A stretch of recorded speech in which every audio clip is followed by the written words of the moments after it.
ಮುಟ್ಟಾಳ್ ನನ್ನ ಮಗನೇ, ಬೆಪ್ಪು ನನ್ನ ಮಗನೇ, ತಲೆ ಕೆಟ್ಟೋದ ನನ್ನ ಮಗನೇ ಹಾಗೆ ಅಂತ ಬೈಯುತ್ತೆ.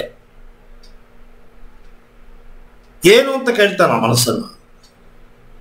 ಕೆಲವು ಟೈಮ್ ನಾವು ಹುಚ್ಚಂತರ ಮಾತಾಡ್ಕೋತೀವಿ ನಮಗೆ ನಾವೇ.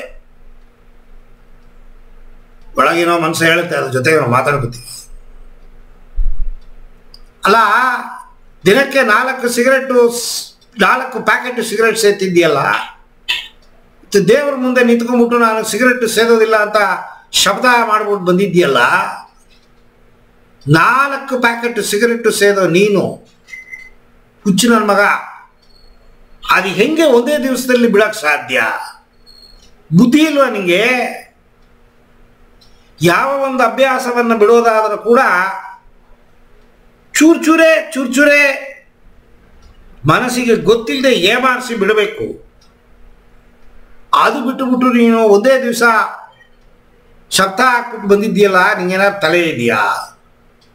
ಈ ಏನು ಮಾಡಲಿ ಹೇಳು ಹಾಗೆ ಅಂತ ಮನಸ್ಸೇ ಹೇಳುತ್ತೆ. ಏನು ಕೆಟ್ಟೋಗಿಲ್ಲ, ಈಗ ಬೆಳಗ್ಗೆ ಆಫೀಸ್ಗೆ ಹೋಗುವಾಗ ಒಂದು ಸಿಗರೆಟ್ ಸೇದ್ಬಿಡು, ತಿರುಗಿ ರಾತ್ರಿ ಮನೆಗೆ ಬರ್ತೀನಿ ನೋಡು ಆವಾಗ ಒಂದು ಸಿಗರೆಟ್ ಸೇದ್ಬಿಡು, ಒಂದು 2 ದಿನ 3 ದಿನ ಈ ಥರ ಮಾಡು. ಆಮೇಲೆ ಬೆಳಗ್ಗೆ ಸೇದೋದನ್ನು ಬಿಟ್ಬಿಡು. ಆಮೇಲೆ ಸ್ವಲ್ಪ ದಿವಸ ಆದಮೇಲೆ ಸಂಜೆ ಸೇದೋದನ್ನು ಬಿಟ್ಬಿಡು. ಇವನಿಗೆ ಮನಸ್ಸು ಹೇಳೋದು ಸರಿ ಅಂತ ಅನಿಸುತ್ತೆ. ಒಟ್ಟಿಗೆ ಬಿಡ್ತೀನಿ ಅಂದರೆ ಬಿಡಕ್ಕೆ ಸಾಧ್ಯವಾ?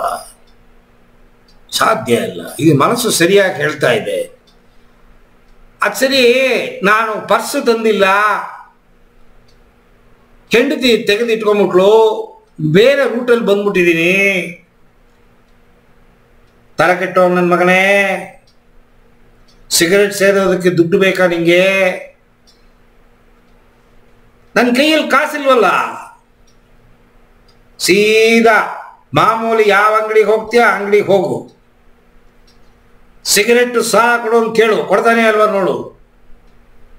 ಒಂದು ಸಿಗರೆಟ್ ಸೇದ್ಬಿಟ್ಟು ಹೊರಟೋಗು ಆಫೀಸ್ಗೆ, ತಿರುಗಿ ಸಂಜೆ ಬಾ, ಮಾರನೇ ದಿವಸ ಸಾಲ ಕೊಟ್ಬಿಡು ವಾಪಸ್. ಅದು ಸರಿ ಅನಿಸುತ್ತೆ ಅವನಿಗೆ. ಗಾಡಿಯನ್ನು ತಿರುಗಿಸ್ತಾನ ವಾಪಸ್ಸು. ಒಂದು ಮನಸ್ಸು ಹೇಳುತ್ತೆ, ದೇವರಿಗೆ ಸತ್ಯ ಮಾಡಿಕೊಟ್ಟಿದ್ಯಲ್ಲ, ಈ ಮನಸ್ಸು ಹೇಳುತ್ತೆ ಅಂತ ನೀ ಸತ್ಯವನ್ನ ಮೀರ್ತಿಯಲ್ಲ, ಸರಿಯಾ? ಬಿಡು, ಮನಸ್ಸು ಒಳ್ಳೆಯದೇ ಹೇಳ್ತಿದೆ. ಸೀದಾ ಅಂಗಡಿಗೆ ಹೋಗ್ತಾನ, ಹೋಗ್ಬಿಟ್ಟು ನಿಂತ್ಕೊಂಡು, ಅಣ್ಣ ಏನ್ರಿ ಆಫೀಸ್ ಹೋಗ್ಲಿಲ್ವಾ? ಹೋಗ್ಬೇಕು, ಆಫೀಸ್ ಹೋಗಕ್ಕೆ ಬಂದಿದ್ದೀನಿ, ಏನು ಬೇಕು?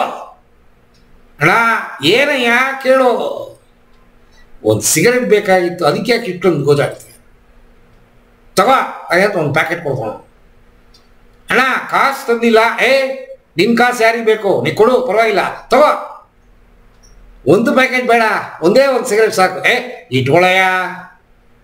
ಇಲ್ಲ ಬೇಡ ಬೇಡ ಬೇಡ, ಪರವಾಗಿಲ್ಲ ಇಟ್ಕೋ. ಇಲ್ಲ ಸಾಕು, ಒಂದು ತಗೊಳಯ್ಯ. ಪ್ಯಾಕೆಟ್ ಹಾಕೊಂಡ, ಒಂದು ಪ್ಯಾಕೆಟ್. ಹೆಂಡತಿನೂ ಇಲ್ಲ, ದೇವರು ಇಲ್ಲ.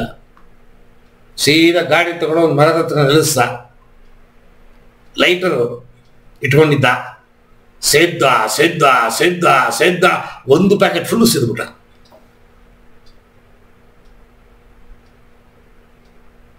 ಸತ್ಯವೂ ಮರ್ತೋಯ್ತು, ಕೊಟ್ಟಿದ್ದ ಮಾತಿಗೆ ಬೆಲೆ ಕೊಡಬೇಕು ಅನ್ನೋ ಜ್ಞಾನವೂ ಇಲ್ಲ. ಏನನ್ನ ಬೇಡ ಅಂತ ತಲೆಗೆ ಸೂಚನೆ ಕೊಟ್ಟ, ಆ ತಲೆ, ಆ ಮೆದುಳು, ಆ ಮನಸ್ಸು ಅದೆಂಗೆ ನೀನು ಬೇಡ ಅಂತ ಹೇಳ್ತೀಯ? ಮಾಡಿದ್ದ ಅಭ್ಯಾಸವನ್ನ ಮಾಡದೇನೆ ಬಿಡಕ್ಕೆ ಸಾಧ್ಯವಾ? ಯಾವಾಗಲೂ ನಾವೇನು ಅಭ್ಯಾಸ ಮಾಡ್ಕೊಂಡಿರ್ತೀವಿ, ಅಭ್ಯಾಸಕ್ಕೆ ಅಡಚಣೆ ಮಾಡಕ್ಕೆ ಹೋದ್ರಿ ಅಂತಂದ್ರೆ ಮನಸ್ಸು ಬಿಡಲ್ಲ, ಭೂತಾಕಾರವಾಗಿ ಎದ್ದೇಳುತ್ತೆ. ಇದು ಮನಸ್ಸಿನ ನೇಚರು. ಇನ್ನೇನು ಮಾಡೋದು? ಮನಸ್ಸನ್ನು ಹೀಗೆ ಅಪ್ರೋಚ್ ಮಾಡಬೇಕು ಅಂತ ಕೆಲವು ವಿಧಾನಗಳಿದೆ.